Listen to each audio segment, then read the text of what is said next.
my goodness. If this isn't the most beautiful woman in the world. Wow. You make me feel like the most beautiful woman. Well, then I'm doing my job correctly. That was incredible. You're welcome.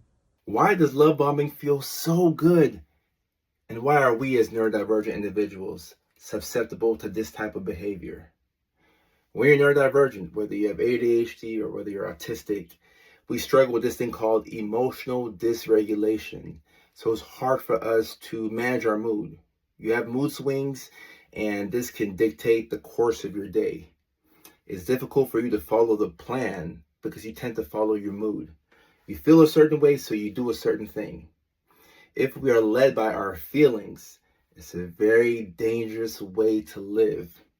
So if somebody makes you feel good, but they're not good for you, and you spend a lot of time with them, and you build that rapport, and you develop that attachment, guess what? You're in trouble.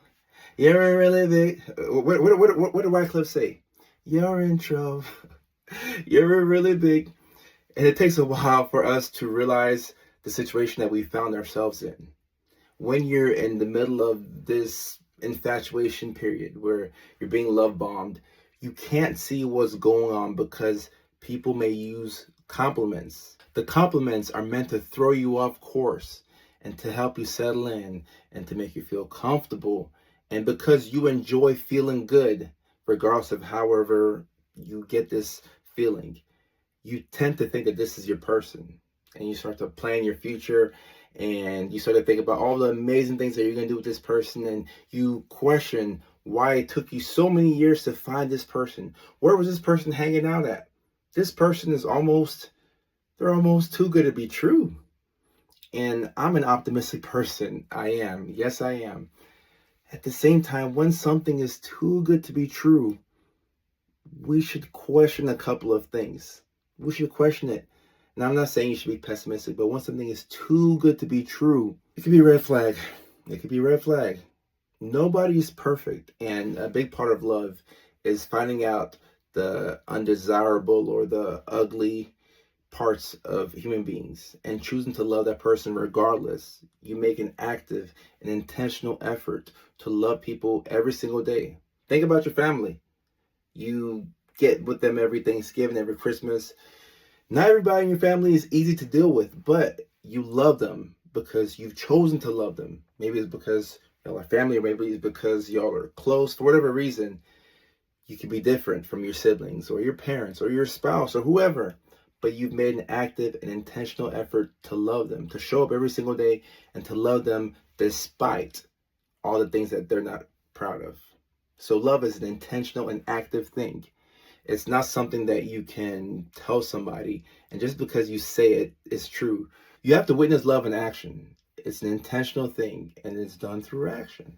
So if somebody is giving you all these compliments and giving you gifts and planning the future that y'all are going to have, all that stuff is cool. I don't want you to not be excited about a new thing. At the same time, make sure that all of the words that they're saying are being backed up by actionable things. So you need action, you need intention, and the last thing that you need is boundaries. You need boundaries because without boundaries, people don't know how to treat you, so they'll make up ways to treat you.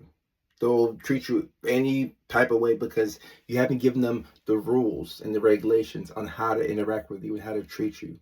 So anytime you go into a situation where there are no boundaries, that means that there will be no accountability.